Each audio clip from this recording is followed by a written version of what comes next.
Tyrion watched the sunlight catch on spearpoint and steel, watched dust lift in lazy spirals from the packed earth of the yard as if the ground itself were holding its breath.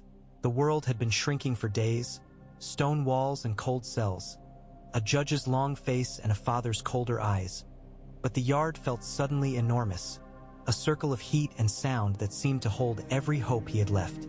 Oberyn Martell stood stripped to the waist, copper skin gleaming with oil and sweat, the round shield painted with a sunburst strapped to his left arm. His 8-foot spear balanced in his right as easily as if it were a walking stick. Gregor Clegane was a mountain in mail, dark and ugly, the closed helm breathing like a forge bellows. The spear point glittered, the mountain loomed. Somewhere beyond, Tommen whispered to Marjorie, while Cersei's lips were a pale, hard line. Lord Tywin stood as if carved, a statue of judgment that would not shift or blink. "Remember," Tyrion murmured to no one, to the dust and the heat and his own foolish heart. "Not too close." Oberyn circled, light-footed, testing the ground with the spear butt. The first rush when it came was a boulder rolling downslope. Gregor bellowed wordless fury and thundered across the yard, long sword in 2 hands, a black river of steel and mail. Oberyn slid left as easily as a dancer, the spear kissing the armor at the seam of greave and polion. A hiss of contact and a step away. Nothing. A glint of red cloth where the spearhead had scraped. Oberyn smiled, lazy and taunting, as if his single breath were an insult. "You raped her," he called, voice carrying. "You murdered her. You killed her children." The mountain turned with ponderous hatred. Their weapons whispered again. Gregor struck twice, the sword chopping low and then high in arcs that would have crushed a horse's back. But the prince stayed a heartbeat ahead, his feet placing themselves where no blow would land, spearpoint flicking like a serpent's tongue to nip and retreat. From the stands, there came the creak of a leather glove as Jaime leaned forward. Beyond him, Mace Tyrell pretended indifference and only half succeeded. Varys watched from shadow with the mild eyes of a well-fed cat. It was not a fight so much as a circle drawn around a man who did not yet know he was dying. Oberyn probed the joints of Gregor's armor. A scrape along the gorget that made the helm jerk. A thrust at the gap where thigh met cuisse, turned by a battered rivet and then slid away before the answering blow could touch him. A sudden dart to the inside of the right knee that drew a grunt of discomfort.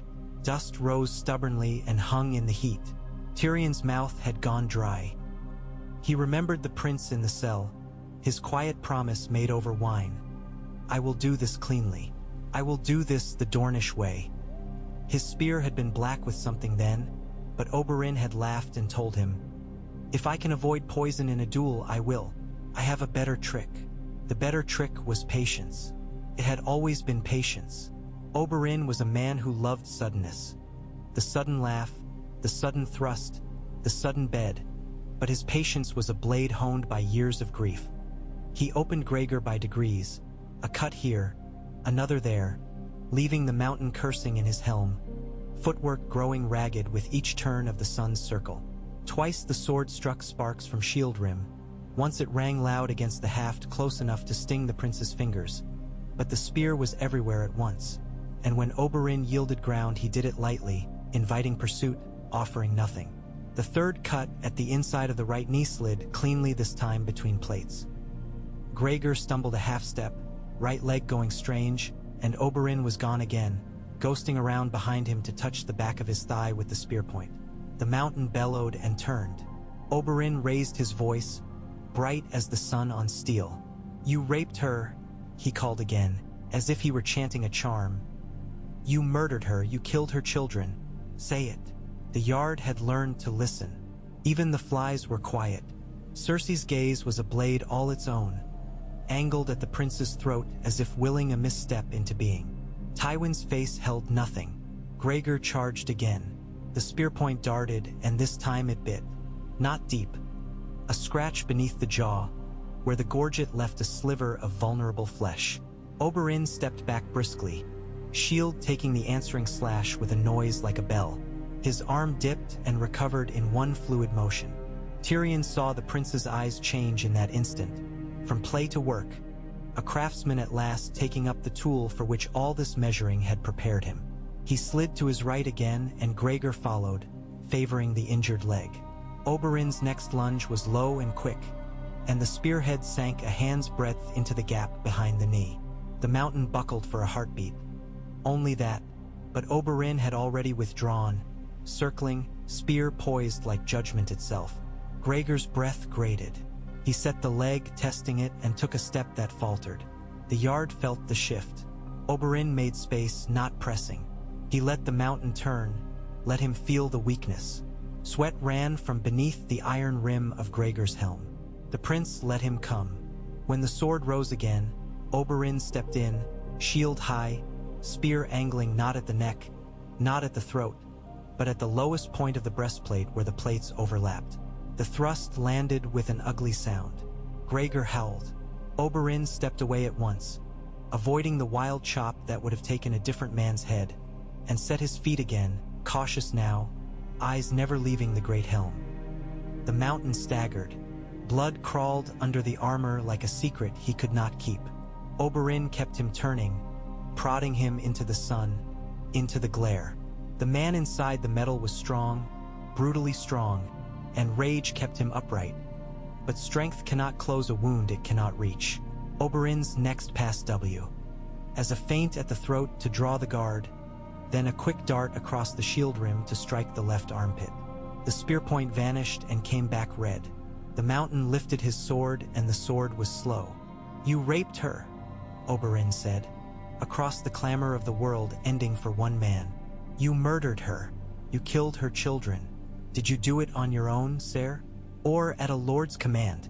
Gregor snarled something that echoed sickly inside his helm, a slur of sound more oath than language. He took 3 more steps, each a labor. Oberyn did not come near. He was not a man to risk glory for the pleasure of a finishing blow that required touching the monster he had hunted for half his life. He waited for the stumble that would come. When it came, he stepped in once, crisp and sure, and set the spear deep under the arm again, angling upward this time. The mountain sagged as if a cord had been cut. "Confess," Oberyn said. "Confess while you can still talk. Speak the name. I want the realm to hear you." The world watched. The boy king had gripped the arm of his chair hard enough to whiten the fingers. Marjorie's mouth was a small O. One of the kettle blacks absently wiped sweat from his lip as if he himself had been fighting. Pycelle breathed wheeze on wheeze. Gregor did not fall. His legs groped for ground, found it, refused it. The sword lifted and fell without force, skittering off the rim of the Dornish shield. The prince retreated that half-step, just that. Gregor made a sound like a boiled thing bursting. Words were forced out between metal and blood and fury. "Tai," he began and coughed. "Tywin." It was not a clear sentence. It did not need to be. The yard took the shape of the uttered name. Tywin did not blink. Cersei made the smallest movement, as if to lean, then mastered it. On the ledges and in the shadows there were murmurs like wind before lightning. Tyrion felt the hair stand along his arms. Oberyn did not smile. He was too careful for that. He stepped in one last time at an angle that would not let a madman's last blow catch him, set his left foot well outside the arc of the failing sword, and drove the spear through the damaged armpit until the butt thudded against the plate. The force of it rocked his body. He let go of the spear and stepped away, hands open. Gregor took one blind pace toward him out of habit or hatred before his legs denied him. The mountain knelt and then folded, as slowly as a tower undercut, and the dust rose gently to receive him. The sword fell from his fingers. Oberyn walked in a wide circle and came up behind the dying man with the measured gait of a man who has concluded his work and will not sully it by haste or bravado. He reached with both hands to the spear shaft protruding beneath the arm, braced his knee on Gregor's shoulder, and with care and plain strength wrenched the spearhead clear. He stood, not triumphing, not boastful, only breathing hard, blood glittering on his hands. He knelt to touch the underside of the gorget lightly, searching along the edge with 2 fingers. He found what he wanted, grimaced, and wrenched once more. Metal gave. He rose again with the helm in his hands. He set it on the ground beside the dying man and stood back, looking down without pity. Gregor's face, when it was revealed, was a ruin of flesh and rage. But he was Gregor, and every man in the yard knew him. "Say it," Oberyn said one last time, as if speaking to the heat itself. "Speak the names before your breath is spent." Gregor's lips moved. No sound came, then a rattle, then nothing. The silence held for 3 beats and would have held for more if Sir Adam Marbrand had not, with a soldier's instinct, taken a half-step forward and called, "It is done." His voice carried, level and certain. "The gods have judged." Tyrion did not cheer. He found that his hands were shaking too hard to do anything but grip the railing. He watched Oberyn step away, watched him incline his head very slightly, not to the king, not to Tywin, but to the shade of the woman whose name he had torn out of a dead man's throat. He watched Jaime rub a hand across his mouth like a man who had seen the future and it had displeased him. "My lord Hand," the herald called, voice uncertain as it sought the usual words in an unusual world. "By judgment of the gods, Prince Oberyn has prevailed. The accused is innocent of the charges set against him. Tyrion of House Lannister is—" The word acquitted failed in the herald's throat, perhaps from some memory of Cersei's eyes. Tywin gave him the smallest nod and the man found it. "Acquitted?" he called, and the cheer rose then, not joyous, not wild, but stunned, like a man jolted from sleep by news he had never imagined. Cersei did not move. Her gaze was a held note that would not break. Marjorie leaned to whisper to Tommen, and the boy nodded, eyes wide. He stood, and his voice, when he remembered the shape of it, was gentle. "My lord father," he said, "is it right to, shall we not?" "Later, your grace," Tywin said, as calm as winter. To Tyrion, his mouth made a smile that was not one. "You have leave to go." Tyrion bowed with a flourish he did not feel. There were a dozen things he might have said. There were none he could say with the yard still full of dust and blood and the shape of a word hanging in the air like a knife. He turned on his heel and went down the steps with a steadiness that surprised him. At the bottom, Oberyn was wiping his hands on a linen cloth as Illyria Sand approached with eyes bright and a mouth set. She did not embrace him. She took his hands and held them, as if anchoring him to the earth. "You are alive," she said. "For now," he said lightly, but his eyes were still dark from the work. "I am not finished." "We are finished enough," Illyria said. "The dead are dead." "Sometimes they are not," Oberyn murmured, with a glance toward Qyburn, who hovered already near the corpse with a look that did not belong in a maester's face. "Leave him," the prince said, his voice carrying. "The body goes to Dorne. We will not have your carrion work on it." "I am only," Qyburn began, smiling a soft-witted smile, but Oberyn's expression made him think better of whatever lie he had prepared. He stepped back, hands lifted placatingly. Varys slid to Tyrion's side like a shadow finding its owner. "My congratulations," he said in his mellifluous way. "Justice is so rare in King's Landing. That we have seen any at all today is a marvel worth treasuring." "Justice," Tyrion said, and he made the word a cup containing wine and poison. "Is that what we saw? I saw a man careful enough not to step where the beast could reach him. I see little in that to learn." He drew a breath that shook and hated himself and loved his life so fiercely it hurt. "Will you do what you do and tell me how this will play? Will the West erupt? Will the Riverlands whisper? Will Cersei?" "Cersei will not sleep," Varys said, hands folding. "She has not for some time." "Nor my father," Tyrion said softly. "No," Varys agreed. "Your father is always awake." Tyrion looked across the yard at the man who had shaped so much of his life without ever shaping it toward him. Tywin stood already in council with Pycelle and Mace Tyrell, head bent slightly as if listening to the wind. His face gave nothing away. Of course it did not. He had spent his life wearing the world like a glove. "Go," Varys whispered. "While you may. There will be banners and arrows soon enough. For one day, be a man who walked out of his grave." "I will," Tyrion said. He went where his feet led him, not to the brothels he might once have sought, not to a wine cellar to be found dead there later, but to the Tower of the Hand where the tapestries were iron and the air was always colder than it had any right to be. He thought of Shay and closed his eyes. He thought of her again, a face he had loved until it turned into a mask worn for another man's amusement, and he kept walking. The door to his former chambers stood ajar.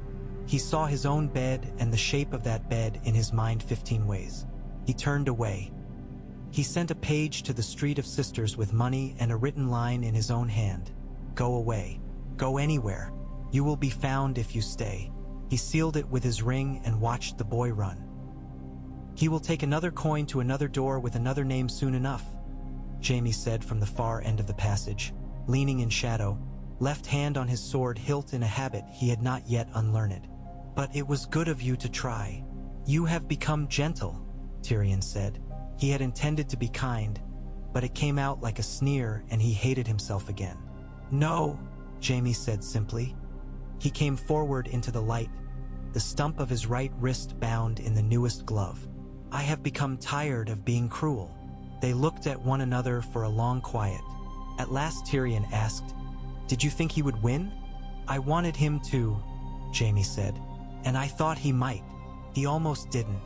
His mouth twitched. There was a moment. I saw it. Tyrion let out air slowly. He did not take it. He left a different one. He is a careful man, Jamie said. That is the oddest thing about him. Careful men die in their beds, Tyrion said. He is not that careful. Neither are you, Jamie said, and because they were brothers and because the day had done something to both of them, they laughed. It was short and it hurt coming out and it helped. Father will be moving pieces, Tyrion said when the laughter broke. He will not let that name linger in the air. He will stamp another name shaped like mine over it as if this yard were a ledger. He cannot arrest you, Jamie said. Not today, Tyrion agreed. But he can make it so that I walk one step behind guards that are not mine until the day I die. He can put me on a ship to Casterly Rock with a nurse at my elbow and, God's help me, Ser Adam at my back to make sure I never leave. He can find a grandchild to bind me to some bannerman's line, and then he can thank me for my service. He rubbed his eyes. Or he can smile his cold smile and go about the work of proving that the word we heard in the yard was nothing. No court of law will strip a man like my father because a dying brute spat half a name through a broken mouth. Jamie leaned his head against the cool stone and looked at the ceiling as if it might answer him. You could leave, he said, gaudy as it sounds. The road runs to Dorne as well as anywhere else. You have friends there now. Doi, Tyrion said, thinking of Illyria's mouth and Oberyn's eyes. Princes are not friends. They are weather. Today the wind is fair. He considered the shape of Dorne on a map and the heavy sun that lay on it and the politics that would go to seed without cultivation. Perhaps, he said, perhaps I could be useful there. Jamie's face changed oddly. It would be hand of another sort, he said. He tried to make it a joke and failed. Tyrion looked at him then, really looked. He saw a man who had killed a king and made of that act a secret that was no longer poisoning him but had become his marrow. He saw weariness and pride and a curious light that had not been there before Brienne of Tarth had dragged him out of the mud. Tell me, Tyrion said, something true. Not today. Not this. Something else. One thing. Jamie took too long. At last he said, as if ripping out a stitch that had half grown into his flesh, I did not tell Father about Tisha. I made that decision once. I am making a different one now. He looked ashamed of himself and proud of himself and sick. Tyrion went cold all the way through. He breathed once, twice. He did not throw himself at Jamie. He did not strike him. He did not weep. He stared at his brother until the world steadied again. Not today, he said softly. Do not finish that sentence today. He turned away before the anger could turn into something worse.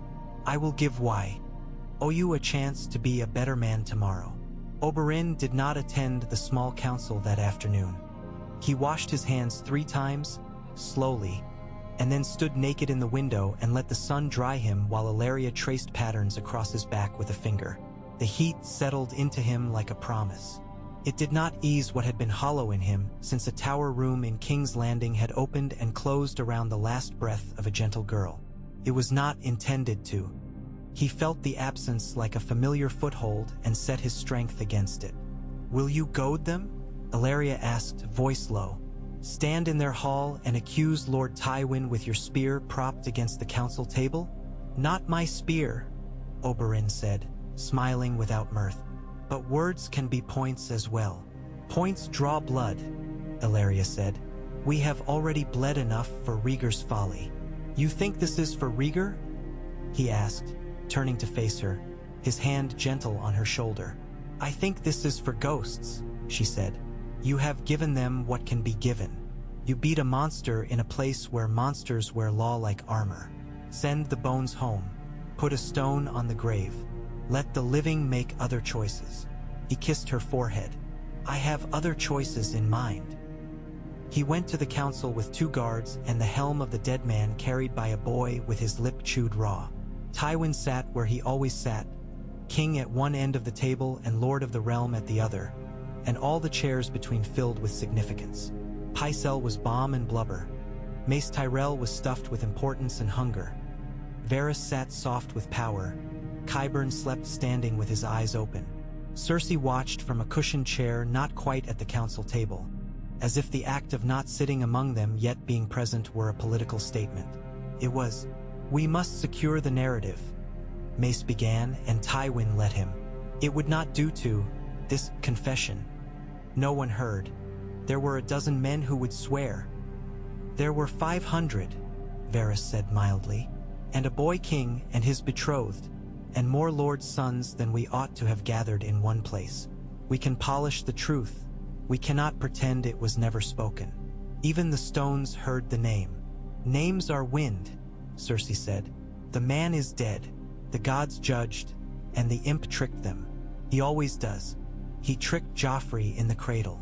"The gods judged," Tywin said, not raising his voice, and the room listened. He folded his hands. "Ser Gregor spoke in his last moments. Dying men say many foolish things. It served Prince Oberyn to pretend the man had said more than he did. This is theater. We, however, manage a kingdom.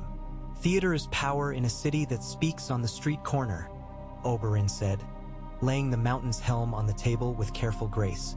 The sound it made was not loud, and nevertheless it caused Mace to jump. "And this was not theater. He said your name. If he lied in death, prove it with life. Swear before the king and the gods that you did not command the sack." Tywin looked at him as a physician might look at a boil. "I commanded nothing that the realm did not require." "Did it require Elia?" Oberyn asked. "Did it require Aegon and Rhaenys, who were not kings and queens but children?" "Rhaegar's folly required a host of unpleasant remedies," Tywin said. "You know that. Your brother knows that better than most men, if he is honest with himself." Oberyn set his palm on the table and leaned in far enough that Meryn Trant's hand twitched toward his sword. He smiled at Meryn without warmth, and the man looked away. "My brother will speak for himself when he chooses. At present he is in the south and I am here. I am not going to pretend I did not hear what I heard. I will not let you pretend either. We could," Pycelle wheezed, "perhaps appoint a commission, draft a declaration to remind the realm that—" "No," Tywin said. "We will not adjudicate ancient accidents on the basis of a dying criminal's gargle. The prince has his reparation. The man who murdered his sister is dead by his hand, with the blessing of the crown. The matter is concluded." Oberyn's smile took on a new shape. "I do not require your blessing for my justice, and I did not come for only that. I want the head sent to Sunspear, embalmed and handled with respect. I want a letter signed with the king's hand acknowledging that Ser Gregor committed these crimes under your command." "You will not have the second," Tywin said. "Then I will not leave your hall with my work done," Oberyn said. He made his voice lighter. "And I will spend all the days I have left arranging different work." Cersei rose, silk hissing. "Is that a threat, Dornishman?" "It is a habit," Oberyn said. "I find new uses for old pains." Enough, Tywin said. He turned to Mace. Lord Tyrell, your fleet will close the Blackwater and the Gullet. No rumor is to leave the city unless Varys wants it to, and Varys will want it to say that a man who deserved to die said a foolish thing while dying.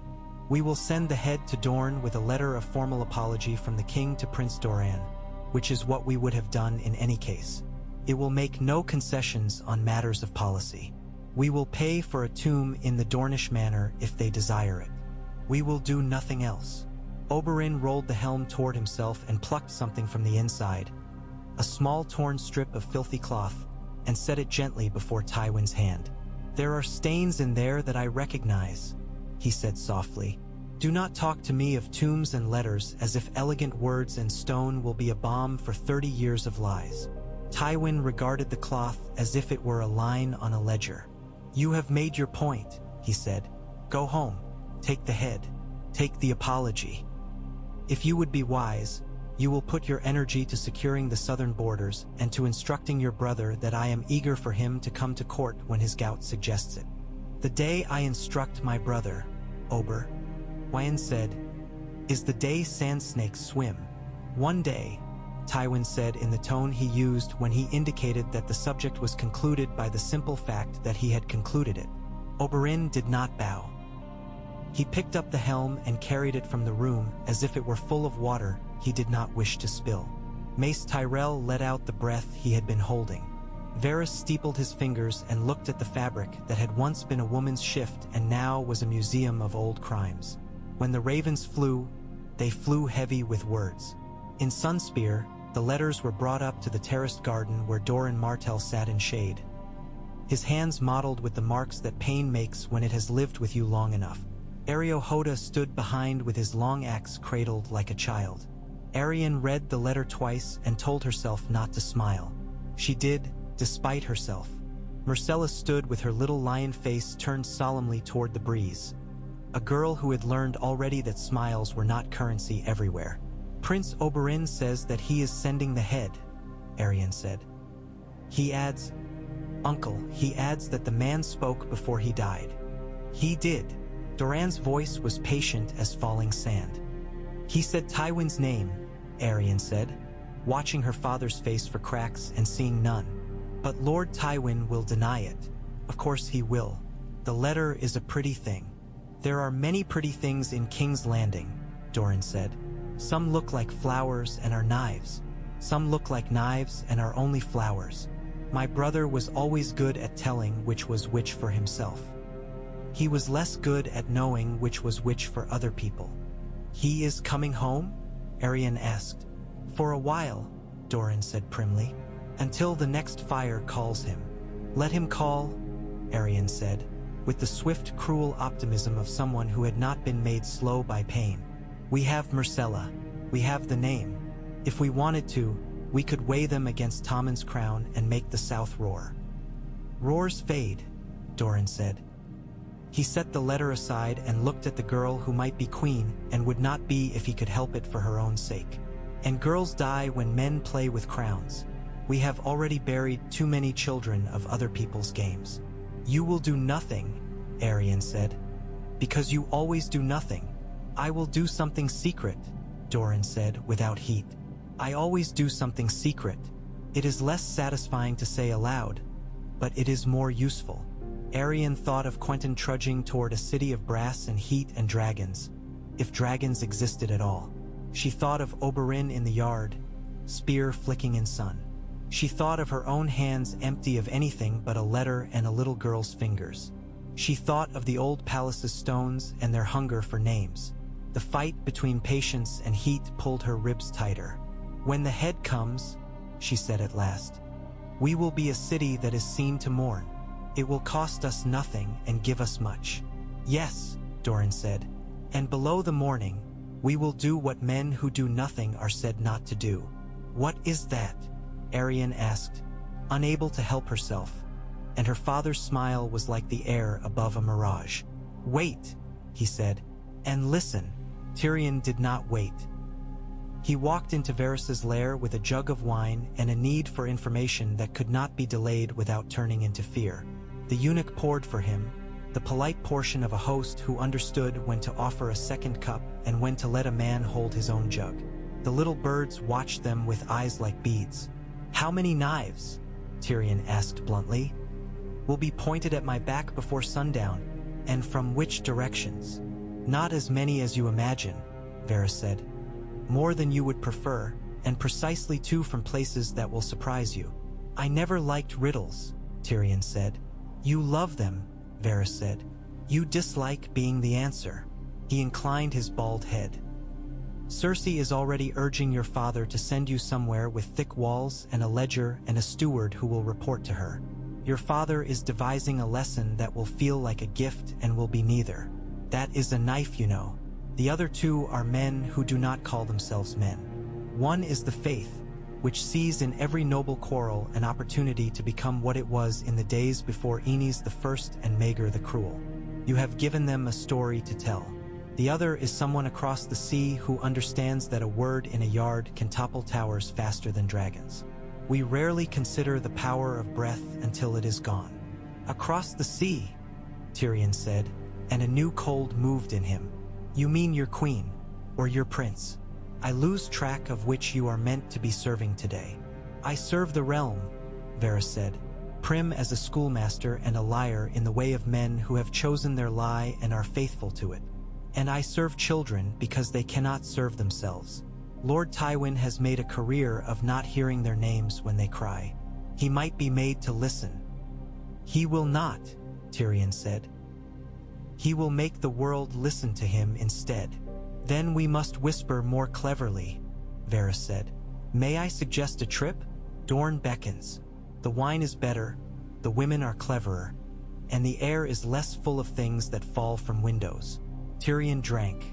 "I am thinking to go," he admitted, surprising himself with the ease of it. "Excellent," Varys said. "I will arrange, no, forgive me, I will not arrange anything at all, because it would be unwise for me to be seen attaching my name to your travels today. There is a ship at the river mouth under a Braavosi captain whose hat is a thing of hideous beauty. He owes me nothing. He takes bribes like a plant takes water. He will be very grateful for yours." "You always have a ship," Tyrion said. "I always have a plan for someone," Varys replied. "It is not always you.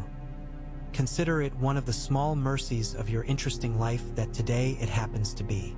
Oberyn prepared to leave the city. He made no secret of carrying the head. He had it dried and salted and wrapped according to the rites of Dorne, attended by men who sang a low song that was not for the ears of northerners. He had the helm borne before him like a standard and ignored the whispers. Illyria moved at his side, and there was in her a quiet that made even sharp-tongued men hold their peace. In the streets, women looked at the prince not as if he were a hero, but as if he were a man who had won a hard thing that would cost him more later, kept them kinder than praise would have done. On the morning he went down to the quays, Jaime came to meet him. He had not put on the white cloak. He had not brought a retinue. He had only his sword on his left hip and his eyes steady. The wind off the river brought tar and salt and the stink of the city. Gulls screamed. The water slapped pilings in a rhythm like breath. "I am not here by my father's leave," Jaime said. "Good," Oberyn said. "I find fathers a poor recommendation when unaccompanied by sons." Jaime's mouth twitched. "Truth," he said. "You have given half the realm reason to talk and the other half a reason to listen. My father will try to unsay what was said." "I expect him to," Oberyn said. "That is why I will say it again in other tongues." "You will say it in Sunspear, where the wind will love you for it," Jaime said. "You will say it in places where the wind is stubborn." "I am a patient man," Oberyn said. He waited just long enough to make the joke visible and not long enough to make it sting. "You are not," Jaime said, and they both smiled. It was the smallest point of contact between hungers that did not align. There was a pause. Then Jaime said, "My father did what he always does. He measured the cost and paid it with other people's coin. I do not know the price he paid for ordering the sack. He will say he did not. I do not know. I only know what I saw. It is not enough for court. It is enough for me." "Keep that," Oberyn said. Say it where it will harm you less to say it than it does to carry it. Jaime looked at the water instead. Tyrion is leaving, he said. If you see him, I will see him, Oberyn said. He is a man who deserves a climate he can breathe. And you? Jaime asked. What do you deserve? Deserving is a child's game that men turn into war, Oberyn said.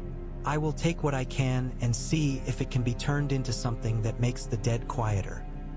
He looked at the helm, domed and ugly, wrapped now in a cloth that had been a bright market shawl. Sometimes I think the gods made men's necks so easily throttled to remind us not to speak the wrong word. Today a wrong word died in a right mouth. That will do. He boarded with Ilaria and a handful of guards who did not look like guards until they moved, and the ship put out into the Blackwater with its ugly hat of a captain cutting increasingly elaborate bows to each coin that changed hands. Tyrion watched from the shadow of a warehouse until the sails had eaten enough river to make the ship look small. He stood there longer, because he understood that endings never ended when the eye lost sight of them. He did not take Varys's ship. He took another, ugly where the first had been merely ungainly, and bribed the harbormaster with a story about a debt in Gulltown that must be mended. He left at dusk. He traveled as a merchant's cousin, which meant he bathed more often than a common sailor and carried a knife that was sharp enough to make him look familiar. He drank less than he once would have and watched the coastline slide by with a fierce attention that surprised him. Somewhere in the night behind him Cersei threw a cup against a wall hard enough to crack it and watched it not crack enough. Somewhere in the Red Keep, Tywin drafted letters that would make names march like soldiers in his chosen direction. Somewhere in a much darker place, a man with no nose and no crown looked westward. Tyrion narrowed his world to the little planked wedge of deck beneath his boots and the promise of a sun that would rise on different sand. On the second night out of King's Landing, a small boat with 6 men in it came out of the dark and tried to pretend it was pursuing a debt. Tyrion recognized the practice. So did the captain, who had not paid for his ship with innocence. There was a moment when knives flashed in moonlight, but steel chose a more honest direction, and the small boat slid away into the dark trailing curses that sounded as if they had traveled first through a lion's maw and only later through a man's throat. Tyrion lost no sleep. He dreamed of a woman with auburn hair and woke with his fists clenched and his teeth aching. In Sunspear the bells rang slow when the head came through the gates. Oberyn did not present it in the hall like a trophy. He took it to a room that smelled of cedar and orange blossom and laid it down with care on a table that had once held a chessboard carved of fossilized bone. He shut the door. Only Doran, Ilaria, Ariohoda, and Arion came in. A maester named Miles, a quiet man with a precise manner, unwound the cloth and peered, not as a scholar might but as a man who wished simply to be sure. He nodded once. He bound the head again and marked the cloth with the symbol of House Martell drawn small and fierce. "It is done," he said. Doran closed his eyes. A breath entered him, and for the first time in many years it left him accompanied by something that sounded very like relief. Arion leaned into the table as if it could carry her weight and her father's and her uncle's and the little girl's too.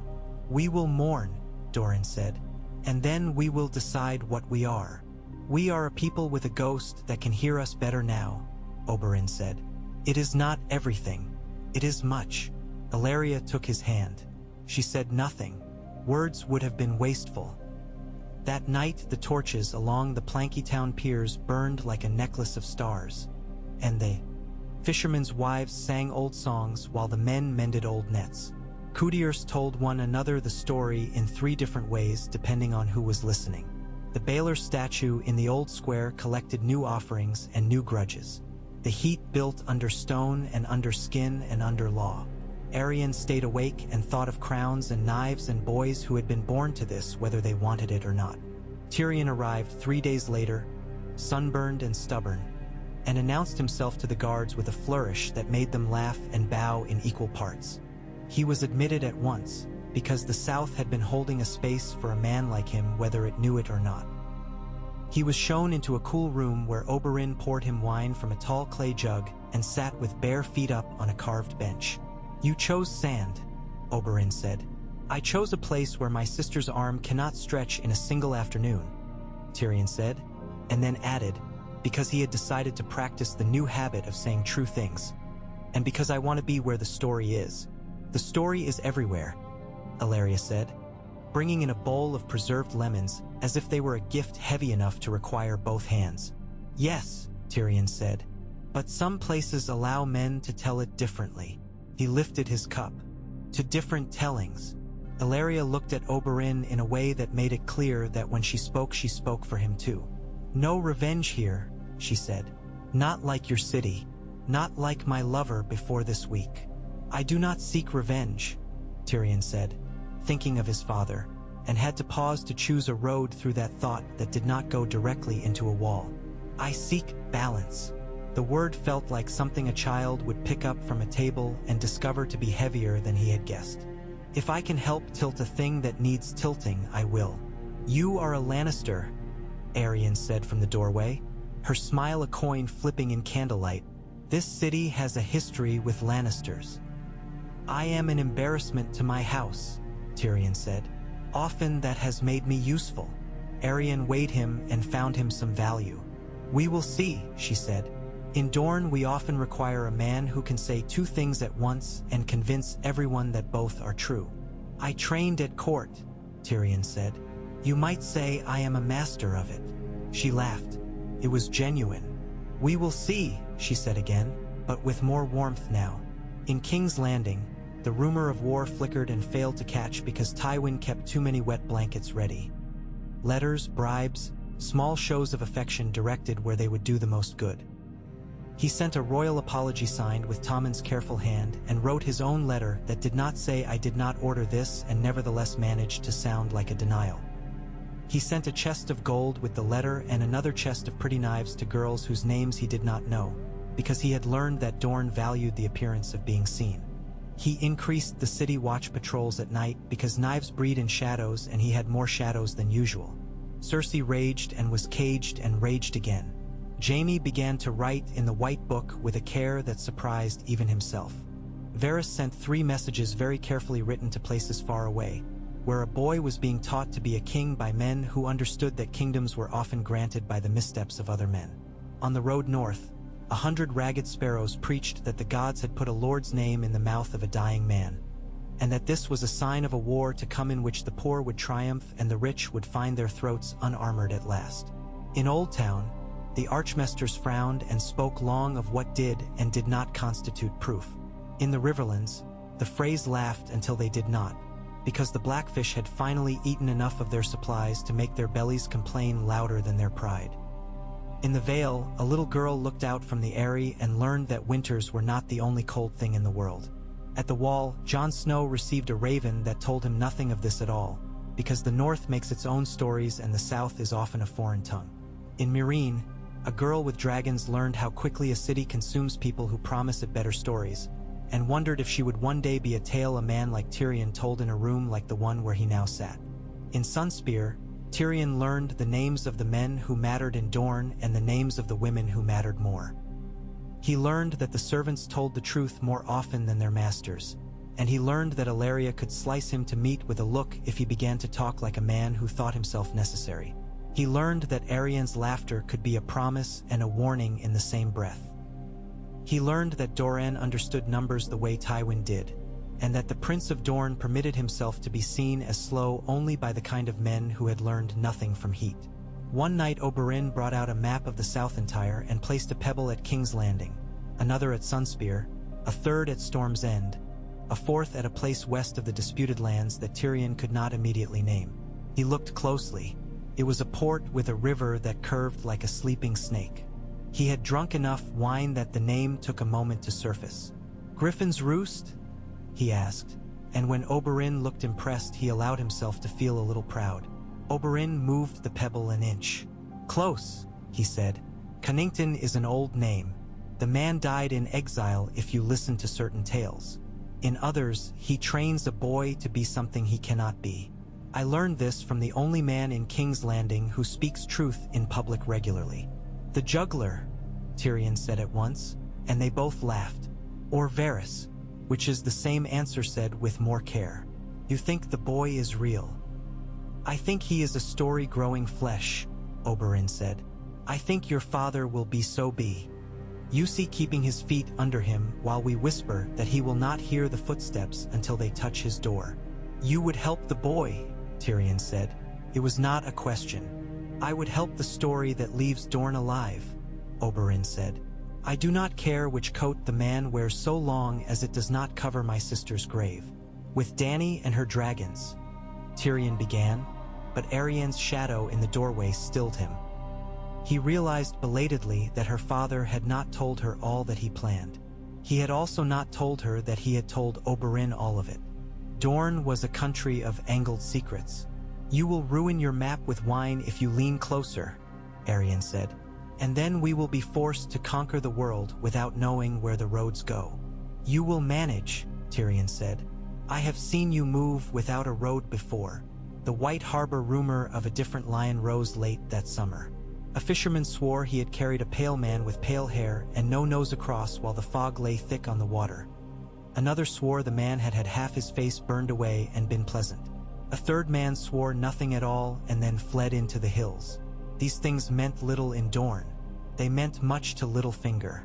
From the Vale he sent a frown shaped like a letter to a man in King's Landing that had precisely the effect he meant it to have, which was to make that man look somewhere else for blame. In the old palace, Tyrion began to write, not to his father, not to his sister, to Jaime briefly and politely because he had decided that if he were to be a different man he must start with a different sentence. To Podrick Payne, whom he had rescued in his mind a dozen times and only once in fact, because the boy deserved a clean word.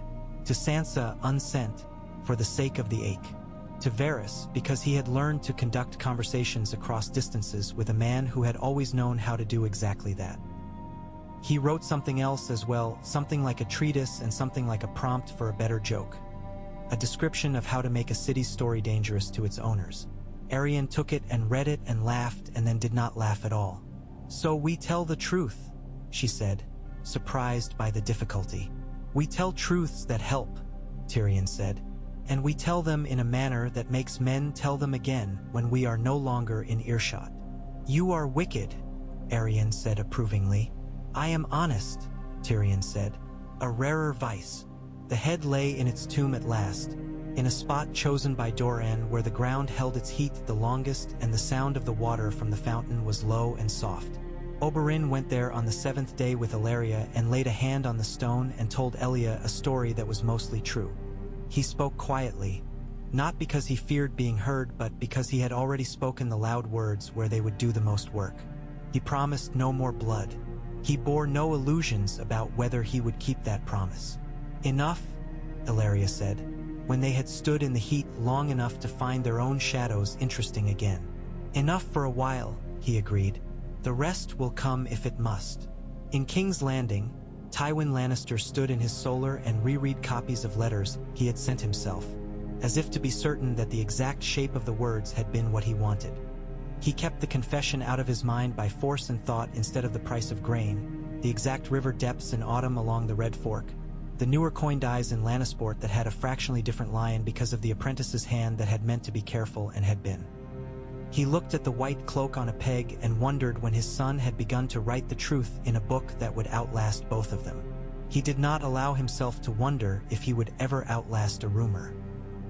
He did not wonder if what a dying man had forced out of a crushed chest would be still spoken when his own chest was still.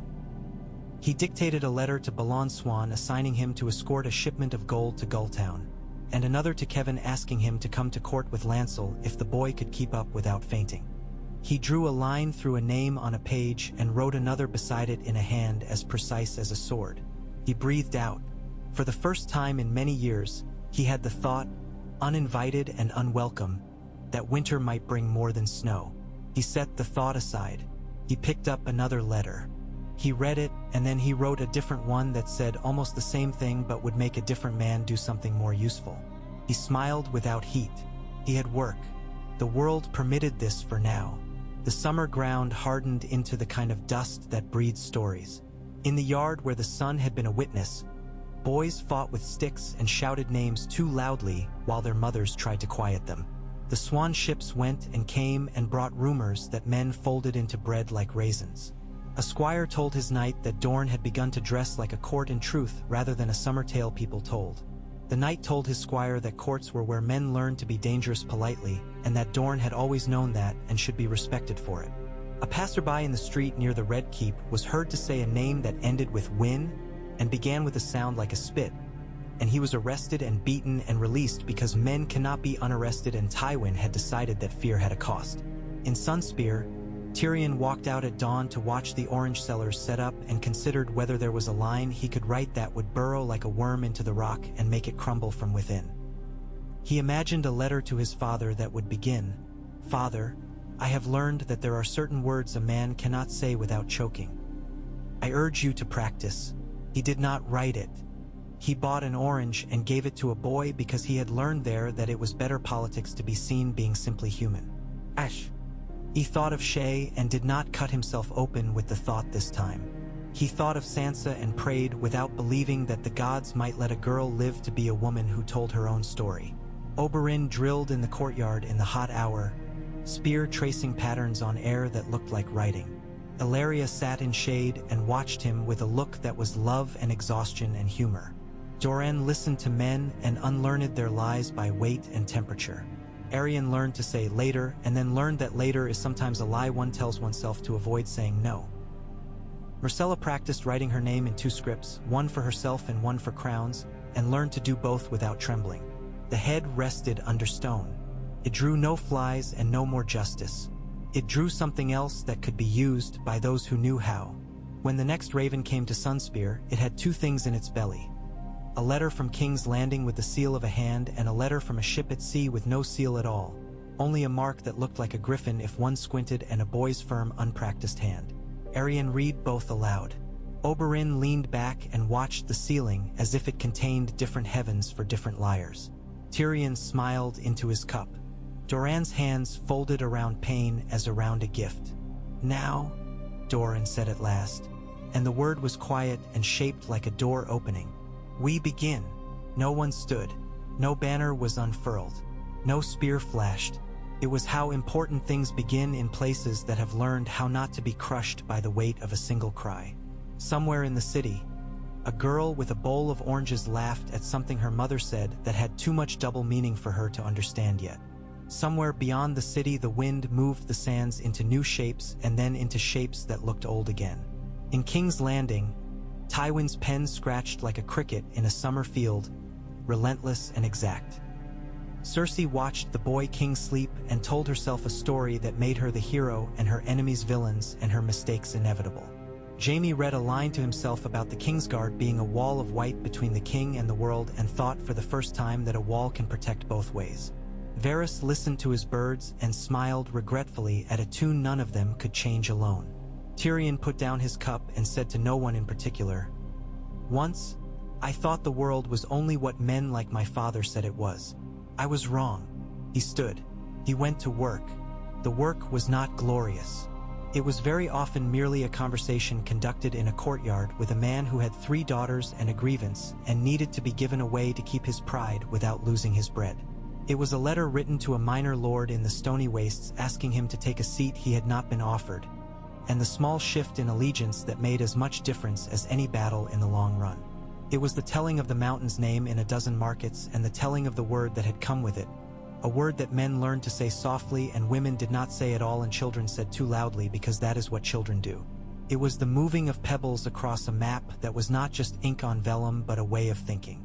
It was the slow conviction that stories matter because men will do astonishing things to make them true. One evening as the heat began to loosen, as the air felt like a hand taking its grip off a throat, Oberyn sat with Tyrion and Illyria and Arryn under a trellis and listened to a man praise his own wine as the finest he had ever poured down the neck of anyone named Martell. They let him praise. He went away happy. When he was gone, Illyria said, "Do you believe that boy will come? The one with the griffin on his letters?" Oberyn asked. "He will be brought if he does not come. That is how it works with princes and prophecies." "And with dragons?" Arryn said. "Dragons go their own way," Tyrion said. He kept his face carefully arranged. He did not say that he had begun to write a letter to a city of pyramids and had stopped after the first word because the second word had refused to be true. "So do we," Oberyn said. He lifted his cup in a salute that was not to the dead. Not this time. It was to the living who had chosen to be more than rumor. To a different story than the one that was intended for us. They drank. The stars came out. Far away in a house that had never known a quiet night until recently, Tywin Lannister sat alone for a time and considered whether pride required him to go to bed as late as he had the night before. He decided yes and did it. He slept. His dreams, if he had them, did not remember themselves in the morning. He rose. He began to work again, as if work might undo a sentence once spoken. It never does. The air holds everything. The yard holds everything. The dust keeps what falls into it and will someday write it all into the history stones. If the men with books are honest and the men with spears are both careful and lucky. The head under stone was proof of something that is very hard for cynical men to swallow. Sometimes a man keeps his promise and lives, and because of that living, the world has to learn new words.